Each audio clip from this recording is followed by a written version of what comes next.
তাহলে কিন্তু খবর আছে দেখ উকিল স্যার, এই মাথায় রক্ত উঠবে কিন্তু। এই বাংলা কথা কোন,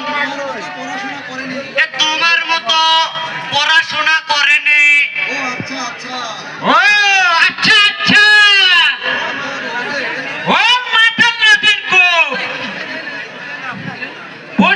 বোঝে না, আমি বলছি বিচারটা করা ভাবে করতে হবে। হয় হয় হয়, ওরে কটা ভাবে বিচারটা করা হবে। শোন ভাই, বিচার একটাই, শুধু চম্পা। তাহলে চলো বিচারে